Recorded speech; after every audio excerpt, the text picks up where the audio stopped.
We've been waiting for a while to get to this point of the 50 most relevant, the teens, but we are finally here. With just a couple of weeks left to go in this countdown, we couldn't get through the 50 most relevant without one of the breakout stars of 2023, Caleb Serong.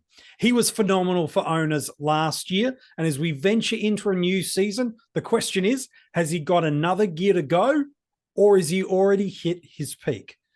We're going to talk about that on today's episode of the 50 Most Relevant. Hello, it's MJ from the Coaches Panel. I hope you're well, and I trust you've been enjoying this series so far. With the formats now all open and now a number of weeks, you've had a chance to play and try a bunch of different things. It's time to start getting serious about some of these top-end options. And joining me to talk about, well, pretty much every Fremantle player we've had in the 50. It's been a minute since we've had him on. I had to get him back. MiniMonk, talking about one of your favourites in Caleb Serong. He's number 19 in the 50 most relevant. Yeah, good to be back on to be able to discuss one of probably the biggest picks in the midfield, or arguably the second biggest pick, maybe behind Tom Green in the midfield. But he was phenomenal last year. You know, absolute clear breakout, went from mid-90s to high 100s, high 100s across the formats, and really defined a lot of people's seasons as to when they could get onto him. If you started him, you were away to the races. And if you had to jump onto him a bit later, it was a good ride when you could get to him, but he was the top 8 mid in AFL Fantasy, and he wasn't far off it in SuperCoach last year. We talk about this format of SuperCoach. A top score last year was also a career high score, a 146, a seasonal average cracking past that 110 average. And speaking of teens, he heads right into the teens when it comes to the number of tons. 1600s last year. In that format, he is priced over the $600,000 marker. So you're certainly looking at him with some high value, and certainly someone you want to be able to lock away some captaincy scoring early in the year. We want to talk about that conversation as we get through this episode. While in AFL Fantasy and Dream Team, he's not far off the $1 million mark in either of those formats. Why? A seasonal average of 108, 17 tons. So not a bad return. 134 was his season high score, but not quite towards the top of his career high ever. It's a 143. I think for a while, MiniMonk, there was this narrative in the fantasy community that we know Serong's going to break out. The question is when, not if. And I think it's because he is that beautiful mix of footballer that translates across all formats of fantasy football. Has no problem winning the contested stuff. If he doesn't win the ball, he'll do something defensively with tackles to be able to increase his scoring component. Marks, yeah, maybe there's a little growth you could argue there, but he's got no problem with doing that if there's an uncontested ball to win. And is he going to run all day to provide avenues and options for his team? Yes, yes, and yes. Outside of impacting the scoreboard, there's not much that this young star doesn't do well. Absolutely not. He's got the high CBA rate that we like to see from our inside midfielder. He's got the full score build. He hits the disposals, the tackles, the marks. Probably needs to impact the scoreboard a little bit more, but you know, that'll come with time. Gets the clearances, gets the 1%ers. He's in everything. You know, every game bar one that he played last year, he hit that 25 disposal marker. And the one game that he didn't, he had 24. Not too bad. He needs to even up his consistency, I think, with his marks and with his tackles to be able to go probably to that next level. But let's talk about that. Can he make it to that next level? Well, everything says that he can. The guy's only 22 years old. He's played 4 seasons in the AFL. He's coming into his 5th year. He's basically been in that midfield since he started. 16 games in his first year, 20, 22, 22. Like he's got good numbers of games underneath him. He's primed to be able to hit that next level. But the question is, can he hit that next level? He needs to build his tackles. He needs to build his marks. I think that that's going to come a bit more with another preseason, being able to bulk up. But there's a lot of reasons why you can start him, even if he doesn't have a 10-point jump, even if it's not a 5-point jump. It's because he's not really going to burn you. You talked about those tons from last year. They weren't massive tons. He didn't have massive ceiling games, but he didn't have floor games. He was tag affected in 3 games last year. And he still managed to scrounge 80s in AF and a lowest of a 70 in SC. In AF, the only games that he went under the 90 marker were the games that he was tag affected. And the 3 of the, I think the 7 games that he was under 100 in SuperCoach were tag affected, including that lowest game, which happened to be in round 1. against the coach who had moved to St Kilda, who had coached him for a little bit of his preseason, a little bit of his early development as well. So they knew that he was the one to target. And if someone's going to pick up on a player being impactful for a midfield pretty early, I think Ross Lyon's going to know who he wants to tag. So that's potentially a downside, is that those tags could start to come for him. But again, another preseason, you can start to bulk up and be able to work through those tags. Yeah, in spite of that, you mentioned there's still 6 games where he goes 120 plus from a conversion of 1700. So yeah, you look at, there's a lack of ceiling. Okay, he's still only a handful of seasons into his AFL career. And that conversion rate of games played to triple figure scores in AFL fantasy is fantastic. It's better in SuperCoach, 16 tons, 50% of that conversion rate into the 120 plus score. So you're feeling pretty settled right in that spot. He's ranked 12th overall in AFL Fantasy and Dream Team for total points and 13th for averages, 17th both in SuperCoach, both for averages and for overall points. So this is a beautifully well-rounded footballer who showed glimpses of us in 2022, smaller glimpses in 2021. It's like this kid is coming as a fantasy football star across all the formats. And you could build this really compelling case that not only did he arrive in 2023, but I don't think he's fully established himself just yet to being at the peak of his powers. We look at this guy and where he's at. Where does he grow his scoring? Because you talk about how he won't hurt you, but if we're selecting a guy that is right towards that edge of that $1 million marker in Dream Team and Fantasy and well past 600,000 in SuperCoach, we're probably wanting to put some VC and C options on him, at least as a consideration in the first 6 to 8 weeks of the year. Doesn't mean he has to be, but you want to do that. So where do you see a potential pathway for a growth in his scoring, both from an elevated basement, which again, as you said, really good, but could still pick up a little bit? And also, where do you see some potential ceiling growth in his scoring? Well, I think he's got the basement from the fact that he's just able to get the pill whenever he wants it. You know, as I said, 25 touches in almost every game of the season, but the marks and tackles can bump up a little bit. You know, we try and hit for that 10 across marks, tackles, and goals.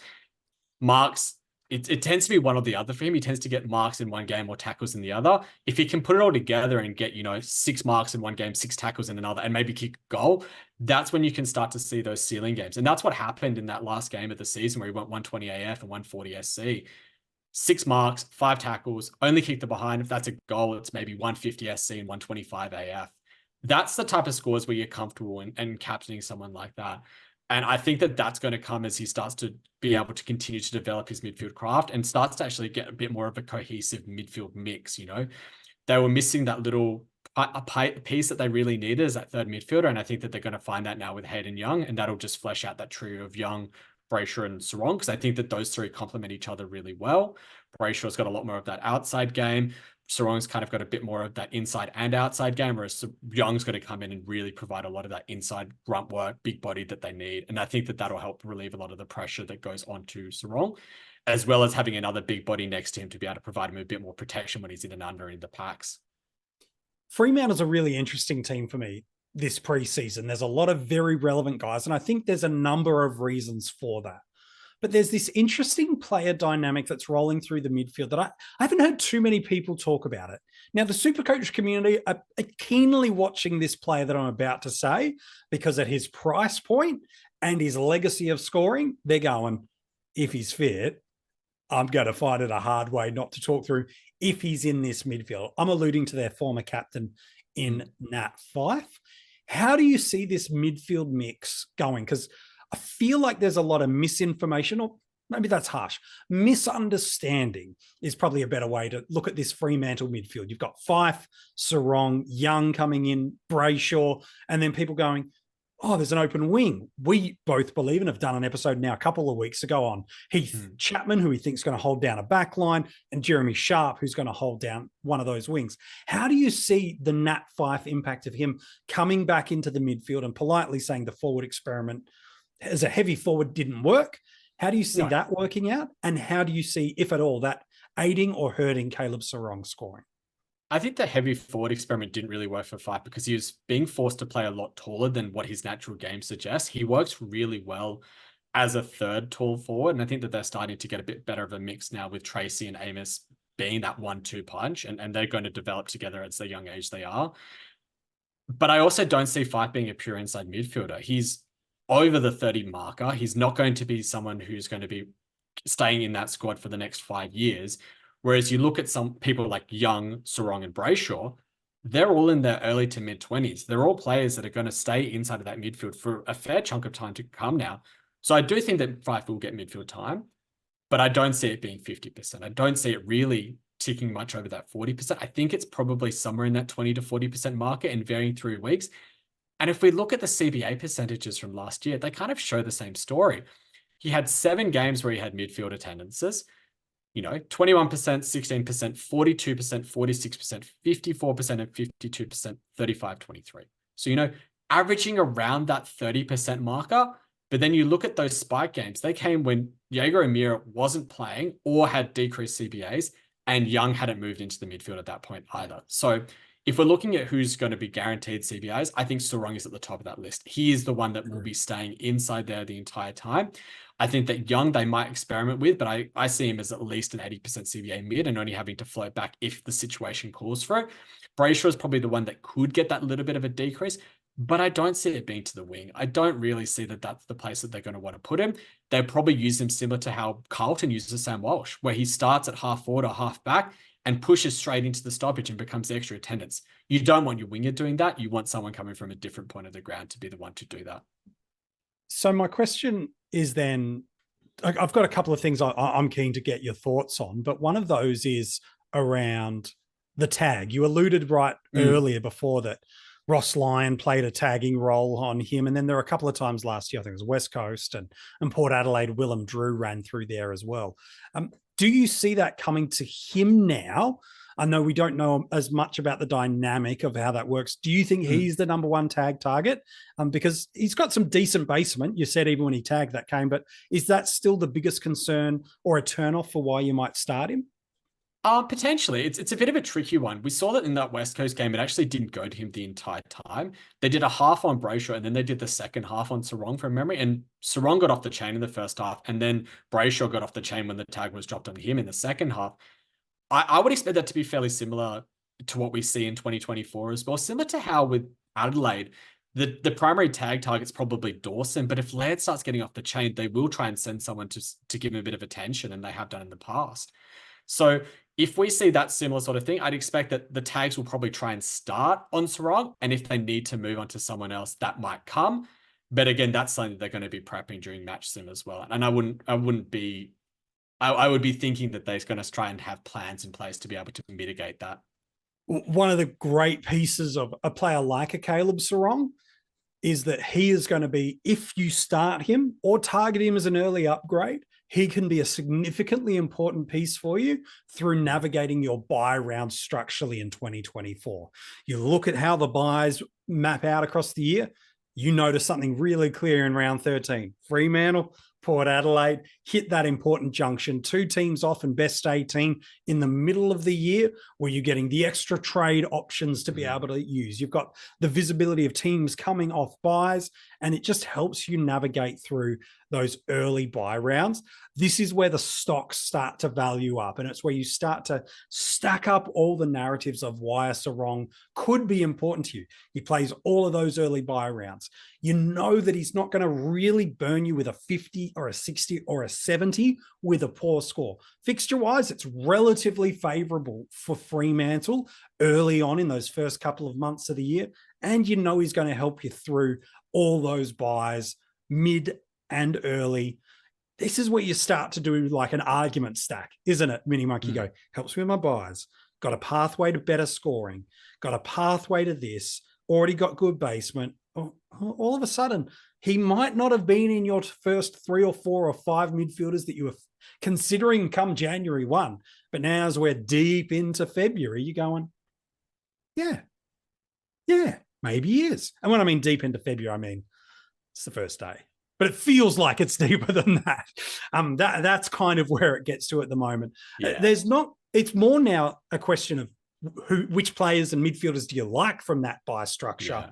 Probably more is where Serong falls at starter and upgrade target for you, doesn't it?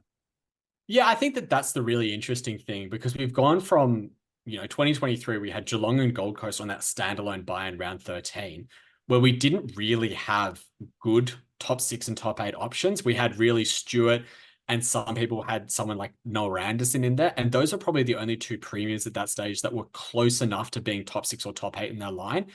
But if we go through Fremantle and Port Adelaide coming into round 13, without even starting the season, you're probably thinking, we got Butters, you got Rosie, you got Brayshaw, you got Serong, you've got Young, and you've got Houston, who all could be at the top of the line, let alone the fact that someone like Luke Jackson could come in if Sean Darcy gets injured, or the reverse if Luke Jackson gets injured. You're starting to have 7 or 8 options for that buy round. Yeah. We don't know what the ideal strategy is going to be in terms of the number of premiums we want to carry to that round at this stage. We have a better idea, and looking at it with the way that I've kind of analyzed it, I think that it's probably about 3 or 4 premiums that you want, as it leads to a really nice structure for the entirety of the buy rounds. And so then you start to ask that question, well, can he be better than a Butters? Can he be better than a Brayshaw? Can he be better than a Rosie? Is he more important than a Houston or a Young? And that's probably the conversations that you want to have, because if you're not starting these types of players, that's fine. They help you with the multi-buy rounds, with the buy rounds early, but they're not a necessity, because there's a lot of other teams. But when you start to view that round 13 buy round, when it's just Port Adelaide and Fremantle, that's when you want to start to see these players and say, well, if I only got 2 or 3 of them in my starting squad, which ones do I want to upgrade to? When is their price coming down? When are they at the cheapest for me to be able to jump on? So even if you don't start Serong, he's someone that you want to be monitoring intently through the first 10 to 12 rounds of the season to figure out when that jump on point could be.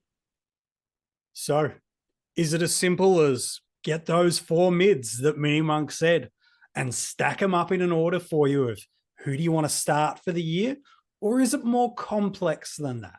I don't think anything in football is ever so simple, but I also don't think anything's as hard as we sometimes make it out to be.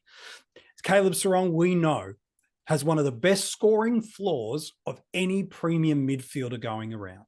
We also can see a real clear pathway through either just tidying up some of that football use in SuperCoach or gaining some other just slight increases with a more strengthened and more rounded midfield where it's less dependent on only him at stoppage and clearance. You can build a pathway now where you can see some increased scoring both through the floor and the ceiling. And all of a sudden, you throw those buy elements into the mix. Caleb Serong, that's a really nice starting squad vice captaincy option. Equally, you could look at him and go, I'm not as bullish that he can hit those early 120 games, even with the favorable fixture. And I do like a Rosie or a Brayshaw or a Butters a little bit more. I do want a bit more safety. If I'm spending this much, I want to feel like most weeks I could get a 120 plus score off this guy against almost everyone. And so therefore I'll fade. Okay, I'll hear that conversation too. But is Caleb Serong relevant? Oh, my friend, he absolutely is. We want to see a little bit more from him, and he does need to give us more than what he did in 2023 into 2024, whether it's a start or an upgrade. We need a little bit more to really make it worth it. But could he be? Oh, yes, my friends, he absolutely could. On draft day, where he goes is fascinating to me because based on previous season data, he's probably he is an M2 in SuperCoach, and he's right on that ledge in AFL Fantasy and Dream Team. I'm so fascinated to see where he goes. I'm really comfortable if I had him as an M1 in AF, but it all depends on, like everything, where you're drafting, how many coaches, how many on field. We know those are the variables. Where do you see him going draft? He's definitely going to be one of top 15, probably top 20 safely in SuperCoach. Midfielders taken overall. Where is it? Is it a late second? Is it an early third? SuperCoach, it might be 5, 10, 15 picks later than AF. But where do you see him going, and what's the right strategy to approach? I think he's a really nice player to own for draft because of that consistency of scoring. He's never really going to drop you a bad score. But the counterpoint to that is he doesn't have the massive ceilings that some of these M1s can have, like a Petrarca, like a Bontempelli, like a Brayshaw even. And for that reason alone, I think he gets pushed back a little bit in people's minds. But he'd be a great guy to grab on the turn, end of the second round, beginning of the third round, if you can. You know, pair him with a really strong M1 or pair him with one of those high ceiling ruckman if you want to, and have him as an M1. I feel like that's a really nice spot in AFL fantasy, and maybe it's the middle of the third round in SuperCoach. But you know, if you're bullish on him, it could be, you know, that end of that second round as well. But either way, he's extremely draft relevant because of that floor. Yeah, and relative durability and consistency as well. So you get that nice combination. And if you are playing drafts early, the buy rounds early on are really important to navigate. If you can get the right matchup against your league, you come up against that guy or girl that you go, actually, they're the guy that if I can jag a win in this matchup against him, against her, I'm away all of a sudden. If you get that right matchup and Serong's playing and that person's big premium M1 isn't, these are unknown variables, but can have significant impacts that just nudge little elements in your favor. Caleb Serong's very, very relevant. MiniMonk, it's been a pleasure talking with you about one of your favorite dockers yet again. It's been a pleasure to be here as well. If you want to go and read the article, it is online for you now at coachespanel.tv, alongside all the other players we've revealed so far. If you're just getting into your month of February and going, yeah, I should maybe fantasy football this thing a little bit. Yep. There's plenty of stuff to go and read at coachespanel.tv, as is all of the audio podcasts that we have revealed so far for you. You can go and check them out wherever you've listened to this audio episode. And if you're watching it on YouTube, you can comment below and let us know what you think about Caleb Serong as a fantasy football prospect. And make sure you've subscribed and got those notifications on as well. In 30 seconds, I got a little clue for you about who's next in the 50 most relevant. But as we're getting deeper into the preseason, the content is only getting richer and more frequent for our Patreons. Those are the incredible Coaches Panel supporters that financially, support the Coaches Panel, but they get a bunch of additional content, hidden groups, extra articles, podcasts, and a ton of extra stuff. If you want to be able to benefit from that, from draft rankings to strategy components and a bunch of other things, all the details for that, as well as where you can find us on social media, are in the description of this episode. So, who's next up in the 50 most relevant? It's been a minute since we've gone to the back line, so let's head back to defense. There's only a couple more defenders left to go in the 50 most relevant. I'll tell you this, it's less than 5. So if it's less than 5, is it 4, 3, 2, or 1? It's more than 1. I'm not an idiot. It's more than 1. But who do I think is amongst the top handful of relevant defenders? Go back through the list, see who's been taken, and then start to cross the list off. This guy, if it comes to a one-on-one matchup, we talk about ceiling, a one-on-one matchup, could I get a 150 to win me an important league battle in draft or classic, or I need a 150 to separate me from the pack in a rankings game? In defense, there's not many more I have confidence in than this player. Who is he? You will find out tomorrow in the 50 most relevant.